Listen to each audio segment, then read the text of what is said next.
थोर विचारवंत मानवतावादी साहित्यिक डॉक्टर अण्णाभाऊ साठे यांची 106वी जयंती आज मोठ्या उत्साहामध्ये साजरी होत आहे.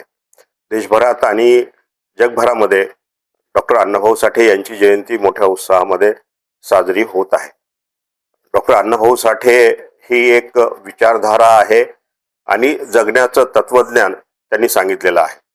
इथली बुरसटलेली व्यवस्था, समाज व्यवस्था जी आहे, यांनी जे मिथ्ये इथे निर्माण करून ठेवली होती, त्याच्यातलं सत्य अण्णाभाऊ साठे यांनी सांगण्याचा प्रयत्न केलेला आहे. म्हणजे पृथ्वी ही शेषाच्या मस्तकावर तळलेली नसून श्रमिकाच्या हातावर तळलेली आहे.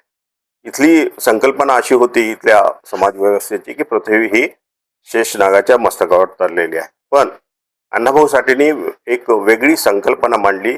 इथली पृथ्वी ही श्रमिकाच्या, कष्टकऱ्यांच्या, मजुरांच्या हातावर तरलेली आहे. म्हणजे या पृथ्वीवर जे काही चांगलं घडतं हे कष्टकरी माणूस घडवतो आणि माणसाच्या हातातून घडते. इथं दुसरी कुठलीही ताकद, कुठलीही शक्ती हे मानवाचं कल्याण करू शकत नाही. अशा प्रकारचे विचार डॉक्टर अण्णाभाऊ साठेंनी या समाजामध्ये रुजवलेले आहेत.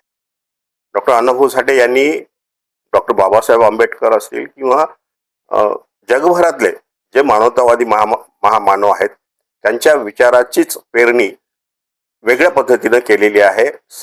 समाजाला समजेल अशा साध्या पद्धतीने केलेली आहे. आणि त्यांनी सांगून पण ठेवलेलं आहे की जग बदल घालून निघाव, सांगून गेले मला भीमराव. म्हणजे डॉक्टर बाबासाहेब आंबेडकरांचे जे विचार आहेत तेच विचार अण्णाभाऊ साठेंनी सांगण्याचा परत एकदा प्रयत्न केलेला आपल्याला दिसून येतो. आणि मग त्यांच्या साहित्यामध्ये हे कष्टकऱ्यांना, मजुरांना, श्रमिकांना अत्यंत चांगल्या प्रतीचा दर्जा त्यांनी दिलेला आहे.